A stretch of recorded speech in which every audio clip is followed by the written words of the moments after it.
Hi guys! In this video, I continue to talk about the basic techniques of working in a blender using an Octane render. In this video, I will show some techniques for modeling a whiskey bottle, creating a label material, converting the material using third-party assets configured for the standard Blender rendering engine, using textures when lighting the scene, as well as post-processing the resulting render. Let's get started. I will use an image to model the bottle. I drag the drawing into the view window and place it right in front of me along the horizontal center, with the base in the center of the world coordinates.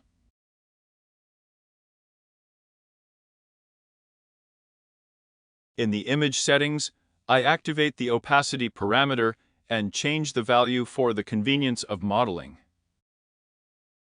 I also activate a parameter that will exclude accidental selection of the image.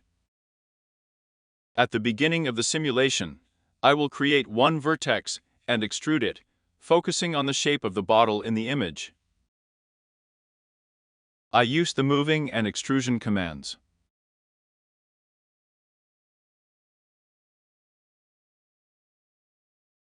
Now you need to make a rounding to get smooth lines and an exact repetition of the shape of the bottle. The number of vertexes can be adjusted by turning the mouse wheel. Next, I use the screw modifier to get the shape of the bottle. In the normals settings, I activate the edge calculation parameter to avoid problems with normals and shading. I activate the display of the polygonal grid to see the topology of the model. I increase the number of vertical segments for a smoother shape. Now you need to apply a modifier and subdivide the grid so that it represents approximately the same square polygons in size. In places with a dense grid, I dissolve the extra edges. Part of the surface of the bottle will have a relief pattern.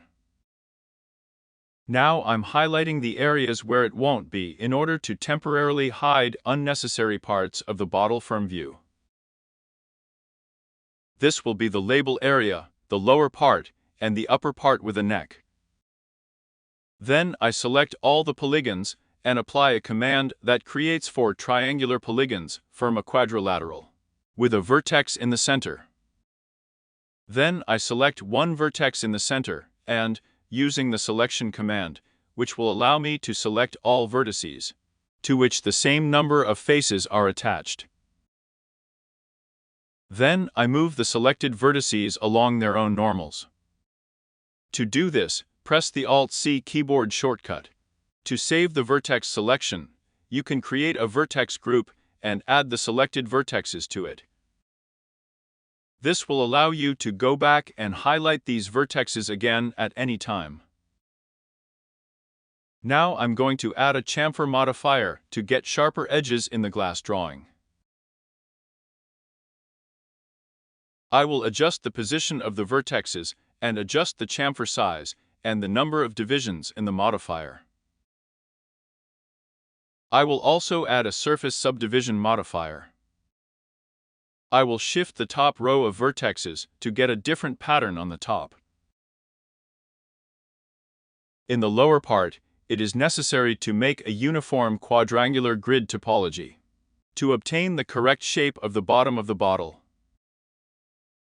For a smooth bend, I use the proportional editing option.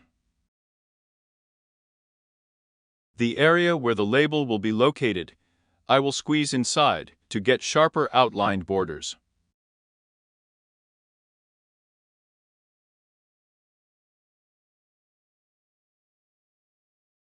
I will also add one cut at the bottom.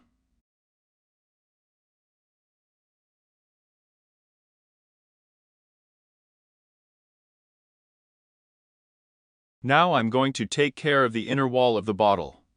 Using the extrusion command, I repeat the shape of the outside of the bottle, only now from the inside. The bottom of the inner part will also be curved using proportional editing. And then it's time to remember that the size of objects should correspond to real ones. In this case, I will make a bottle 25 centimeters high. For the modifiers to work correctly, it is necessary to apply a scale. I'll add a traffic jam that I did in the last video. For the label, I will select polygons on the bottle and create a separate object based on them.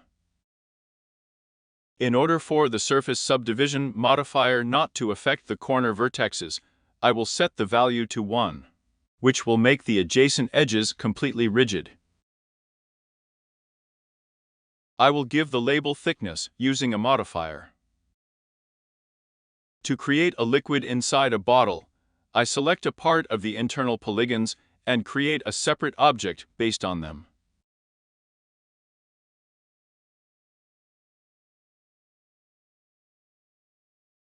It is important to check the direction of the normals and flip them.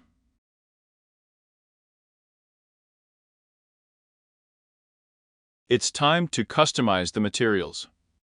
In the settings of the surrounding world, I connect the texture node and use the environment map to pre-light the scene. For the bottle, I create a glass material with default settings. For the inner contents of the bottle, I do the same, only I change the color in the transmission parameter. Perhaps it would be worth setting the correct value of the refractive index for whiskey, but I will not bother with this. May alcohol lovers forgive me. I will create a universal material for the label and give it a dark color. I did the label design myself, so it turned out what it turned out.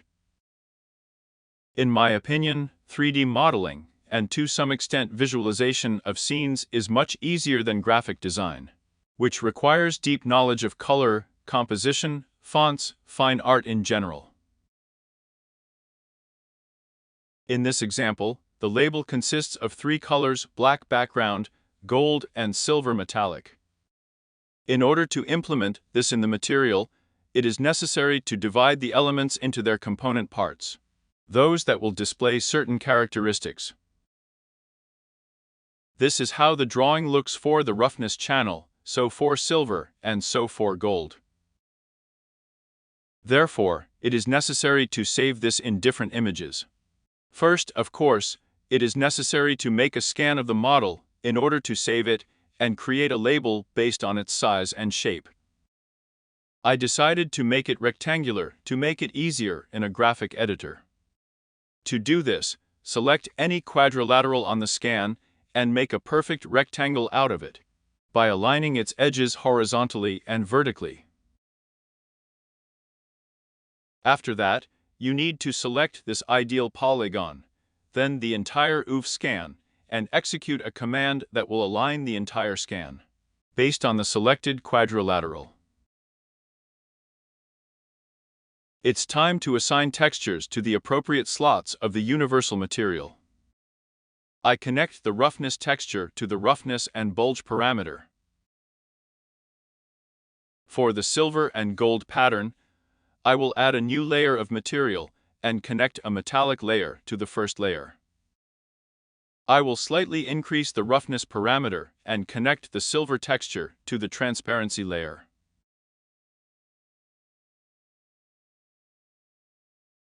I will duplicate the nodes and replace the silver texture with the gold texture and connect it to the second layer. I will change the color of the reflection to get a golden hue. According to my idea, the areas on the label where there is gold and silver should have embossed embossing. To do this, I will use the offset slot. To combine the drawing of 2 textures, I will use the Add Texture node. In order for the offset to work, it is first necessary to bake the texture. Next, I will use the Texture Offset node, choose the size, and finally connect it. It remains to adjust the offset height. Now it's done. Let's move on to filling the scene. On a well-known resource, I chose a ready-made object in the form of a wooden barrel.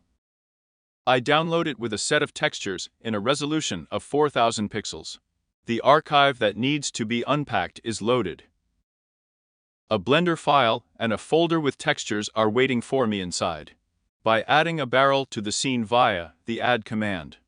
In the structure of the Blender file, I select Objects. It's time to clean up the scene. I will add all the parts of the bottle and barrel to the parent 0 objects for the convenience of manipulating them. We turn on the render and see that the objects were added together with the connected textures. The material is set to a standard Blender render. For Octane, it is necessary to transform it into a suitable form. I select nodes and convert them. Texture nodes are transformed. I delete everything else and create a universal material node. I connect textures to the corresponding slots. I'll leave it as it is for now. If necessary, you can edit each texture later. Well, now the creative process of creating a composition. First of all, I create a camera and set an approximate frame. I assume that this is happening in a cellar filled with barrels of alcohol. Therefore, the main building material will be a barrel. I'm adding it to a separate collection. After that, you can create copies of the collection without loading the computer. In order to focus on the final frame, I disable the visibility of everything that does not enter the camera area, and also pre-adjust the depth of field. When it seems to me that I have decided on the composition of the frame, I turn off the lighting of the world and add lighting sources. To simulate sunlight coming from a window into a dark cellar, I connect an image with a picture of a window to the light source. It is important to connect the texture to the distribution parameter. It is also necessary to use a perspective projection. To scale the texture drawing, I use the 3D transformation node.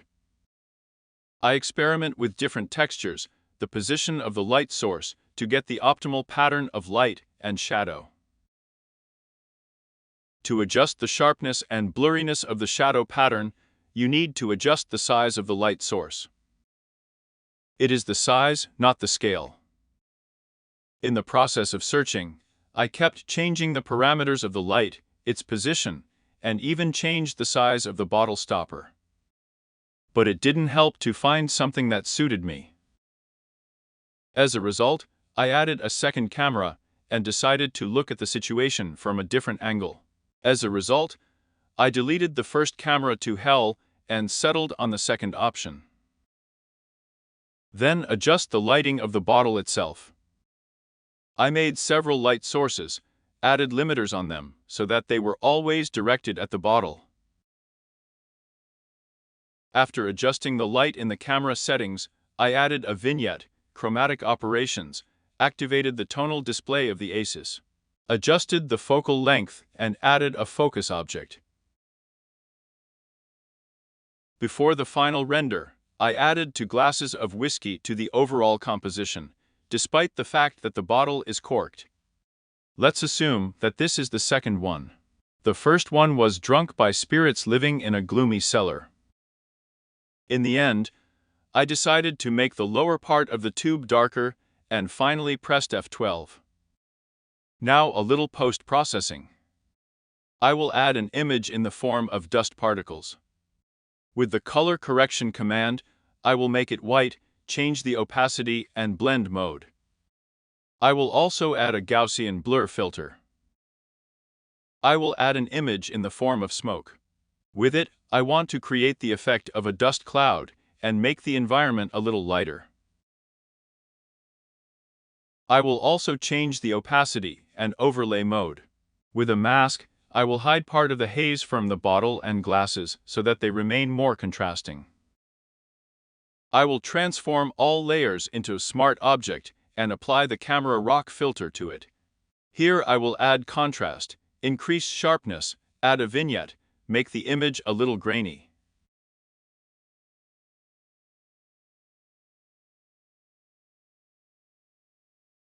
Next time I'll do something brighter and more fun.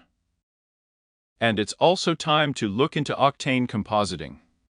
In the meantime, I remind you about our unique group of like-minded people and fans of the Octane render in a Blender. You can download the file of this project for free there. So join in and be tireless.